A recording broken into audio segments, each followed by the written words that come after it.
Helen is a hated figure in Greek mythology. In fact, all love is rude as often as it is celebrated. Still, while love is the cause of many problems in the world, it also represents a necessary apotheosis and resolution to our order. Helen, as the godlike daughter of Zeus who embodies supreme beauty, is a central point in this tension throughout the ancient world. We can hear this in Teucer's lines in conversation with Helen and Euripides' play of the same name. Here are lines 72 to 77 of Euripides' Helen. What is this? I see the same horrible image of a murderous woman, she who ruined me and all the Greeks. By the gods, then, since you are her double, may they loathe you. If I weren't on foreign earth, you would be brought to death by this well-aimed winged arrow for your likeness to the daughter of Zeus. In the Greek, that's O theoi tineron opsin, echthisten horo, gunai kose koponion, he mapo lese, pan tasachaius, toiois sohon mime yeches, helenes apoptuseion, eide men xene gaia poreichon, toirane stochoi pteroi apolaus ine kus etanes an dios chores. In the Helen, Euripides has begun an ambitious project to show the hated figure of Helen's beauty in a positive light. As Teucer arrives in Egypt, he is already in a desultory position. His father has exiled him from his own home because of his inability to die at Troy with his brother, as a sort of implication of survivor's guilt upon his remaining son. Now, 17 years after leaving home to initially fight to retrieve Helen, he is now witnessing her in the flesh, and his reaction is one of loathing. However, Euripides has made Helen a double, the fake one of which was sent to Troy with Paris. The real Helen has been at the house of Proteus in Egypt all this time, with the destiny of returning to Sparta to live with Menelaus and live out her life with, provided she doesn't defile her marriage promise. The expectation is already inverted here. While Helen is usually shown as a fickle, unwise, and destructive character, here she is a faithful, noble woman who has waited 17 years for the return of the man she promised herself to. Teucer marks on this difference in expectation after the conversation ends, and lines 158 to 163. You've spoken well, and may the gods repay you with gifts in exchange. While you're similar to Helen in body, you don't have her same mind, but one quite different. As for her, may she die horribly, and may she never arrive at the streams of Eurotas or Hades. But may you, fair lady, always have good fortune.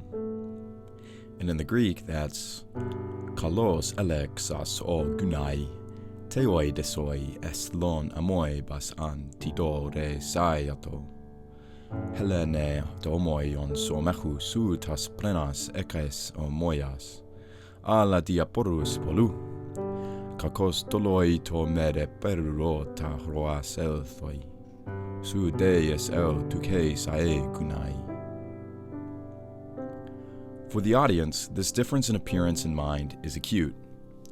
Is it possible for someone who has a beautiful visage to have a noble soul?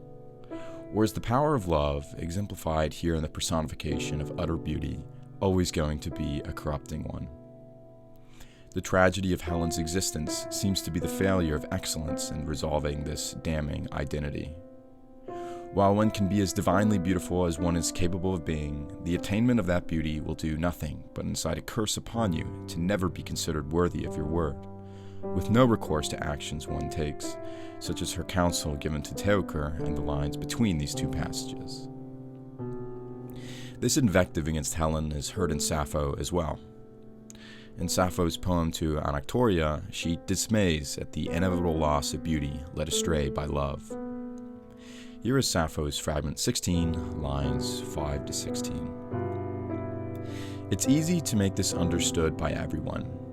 For she, who is by far the most beautiful of all our race, Helen, left her noble husband for Paris of Troy, who destroyed all the Greeks, not thinking any more of her child or her beloved parents, but love led her astray. For woman is always easily astray when she thinks lightly of those near. As now, Anactoria, I hope you remember us as we're apart. In the Greek, that sounds as Pankuder marsuneton poesai, pantitud hagar poluper scopesa, kalos anthropon Helena tonandra, knin ekaliston. Hostopan sebas Troia solese, quo ude paidos ude pilon tokeion, malonem nasde, a la paraga gautan, pele pileisan, oros, eu campton garei totelu, ai catis cupos toparon noese, amenun wanactoria, tu memnai su pareoisais. The question becomes one we are all vaguely familiar with. What are we willing to sacrifice for beauty, for love, and for what we feel is a cost that will betray the, quote, closeness we all treasure in life? To begin, the union of people, or the celebration of Eros, is a very human affliction. Here, that affliction is epitomized by the wayward nature of Helen. The Greeks' complex relationship with this absolute is brought out in her portrayal as a godlike form, which, despite her lack of virtue, is nonetheless vitally prized for her descendants from Zeus himself, and perhaps on a deeper level, a fundamental need to appreciate this beauty.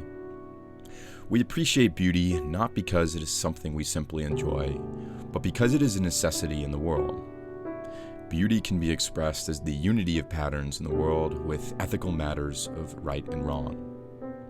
Rationality can help us demonstrate some order through assessing the empirical nature of the world around us, but it is the guiding edge of beauty that makes us choose some best fits over others.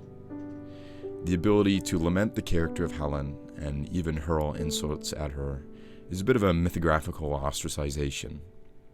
Everyone knows that she is necessary, but no one wants to deal with the problems she brings into their lives. Perhaps that is why Euripides' Helen's characterization has a distinctly tragic feel. While as Helen never went to Troy, but was the apposite to a phantom put in place of her, the real woman, she is still judged for her image as the one who can do nothing but cause evil. Although she is wise, and will demonstrate her wisdom later in the play as well, to Teucer, she would nonetheless be killed on the spot for her reflection of the great beauty that has caused so much strife in his life. The tragic turn then exists when we must forgive beauty for the problems it causes in our lives, at a recognition of its divine role in our fates and necessity for helping make sense of the world. We will always be subjugated by beauty, and it is our ability to conform and rise toward a beauty that we can imitate that means the difference between happiness and unhappiness. Plato describes this phenomenon in his dialogue on love, the Phaedrus, when he recounts a story concerning the archaic poet Stesichorus. Stesichorus was made blind for singing poorly of Helen and sang the palinode, which etymologically means song made again, in order to ameliorate his insult. After having sung this praise of her, the gods immediately restored his sight. This is section 243a and b of Plato's Phaedrus. Since he was a musician and immediately knew the cause, Stesichorus straightway sang these lines. That story isn't true. You did not travel by those well-oared ships, nor did you come to the walls of Troy. And so, having composed the entirety of the poem called the palinode, or the recantation, he saw once more.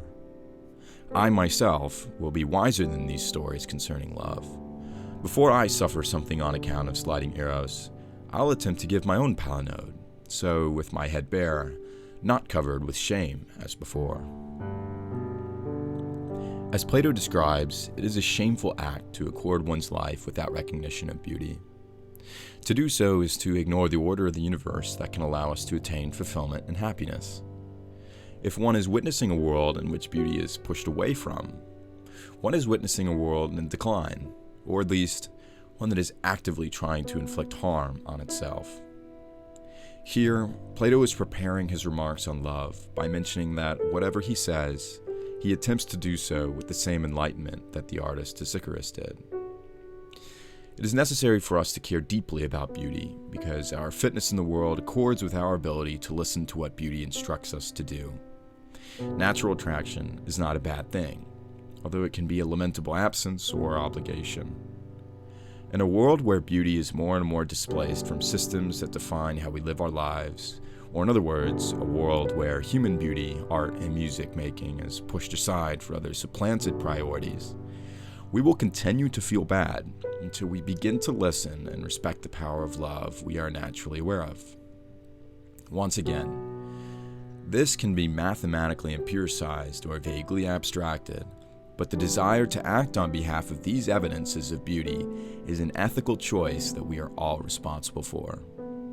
This is why the myth of Helen is so enduring. Pragmatically, this is also why it is extremely important to make beautiful art and celebrate art that is beautiful that we still have, perhaps like classical literature. Thanks for watching, and please subscribe for more classical content.